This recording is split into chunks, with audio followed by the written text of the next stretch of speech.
क्या बाबूजी, अब तो मान लो कि माँ अब इस दुनिया में नहीं रही। कब तक यूं माँ की फोटो लिए उसे दर दर ढूंढते रहोगे? आज 8 महीने हो गए, पर आप है कि मानने को तैयार नहीं कि माँ अपने पिताजी से इतना कहने के बाद प्रभात आगे ना बोल पाया। वह खुद माँ का पता लगाना चाहता था, पर नियति के आगे बेबस था। वह तो बस अपने पिता रामसरन को इस दुख से बाहर निकालना चाहता था। थोड़ा रुककर प्रभात ने अपने बाबूजी से कहा, बाबूजी, उत्तराखंड त्रासदी में हम अकेले नहीं थे जिन्होंने माँ को खोया है। ना जाने कितने घर उजड़ गए, परिवार के परिवार खत्म हो गए बाबूजी। ईश्वर के आगे किसकी चलती है? मैं तो इसे भी ईश्वर का आशीर्वाद और चमत्कार ही मानूंगा कि आप हमारे साथ हैं।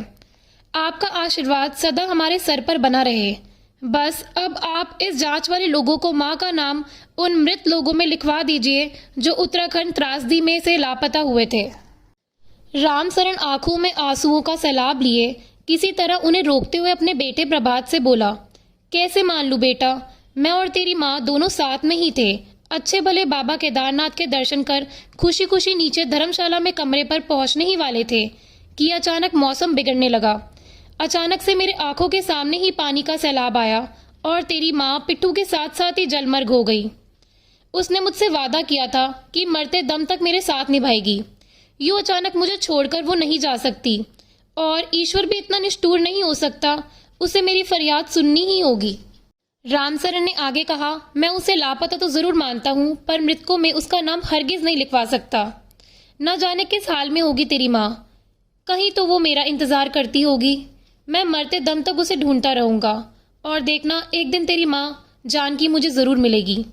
कहकर रामसरन ने गले में पड़े हुए गमछे से अपने आंसू पोंछे और फिर घर से बाहर निकल गया। आस पड़ोस वाले भी अब उसे मानसिक मरीज समझने लगे थे। सब कहते कि रामसरन के दिल को अपनी पत्नी को खोने का जबरदस्त धक्का लगा है, पर रामसरन ने हार न मानी। उसे पूरा विश्वास था कि एक दिन जानकी उसे जरूर मिलेगी। वो अपनी पत्नी की खोज में अपने गांव से कई कई महीने के लिए निकल जाता। आपदा के बाद फिर से बसे हुए गांव में जाकर वहां के लोगों को अपनी पत्नी की फोटो दिखाता और पूछता कि क्या किसी ने उसकी पत्नी जैसी किसी औरत को देखा है। हर तरफ से ना सुनकर थोड़ा मायूस जरूर होता, पर उसका दिल मानने को तैयार नहीं था कि जानकी अब नहीं रही। न जाने कितने दिन वो यहाँ से वहां, एक गांव से दूसरे गांव हाल बेहाल हुआ घूमता रहता। लगभग 1.5 बरस बाद एक दिन जब रामसरन थका हारा चमोली गांव के किसी घर के बाहर चबूतरे पर बैठा था, तो वहां 4-5 अन्य स्थानीय लोगों की बातचीत से उसे पता चला कि गोपेश्वर गांव के आसपास कोई महिला सूनी आंखें लिए बैठी रहती है। ना कुछ कहती है, ना किसी से बोलती है। कोई खाना दे तो थोड़ा सा खा लेती है। अपना नाम भी नहीं बताती कि कौन है और कहाँ से आई है। उसकी मनोस्थिति इतनी खराब है कि कभी भी जोर जोर से रोने लगती है।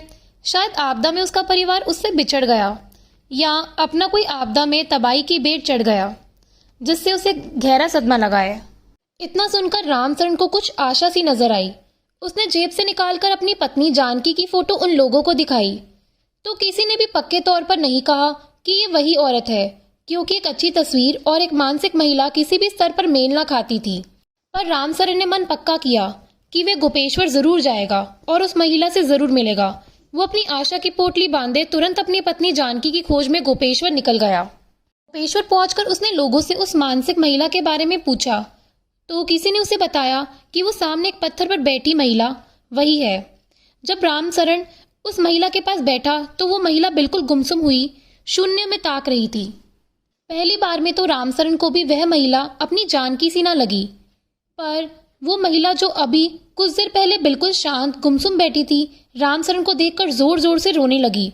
उधर रामसरन ने महिला के हाथ पर वही गहरा कटा निशान देखा जो पशुओं को चारा काटते समय एक बार उसकी पत्नी जानकी के हाथ पर लगा था। रामसरन को अपनी आंखों पर विश्वास ना हुआ। उसने अपनी पत्नी जानकी का हाथ अपने हाथ में लेते हुए कहा, अब सब कुछ ठीक हो जाएगा जानकी, चल अब अपने घर चलते हैं। अंत में ईश्वर पर रामचंद्र के अटूट विश्वास और उसके अमर प्रेम की जीत हुई। दोस्तों, अगर आपको ये कहानी पसंद आई हो तो प्लीज़ लाइक करना और चैनल को सब्सक्राइब करना। धन्यवाद।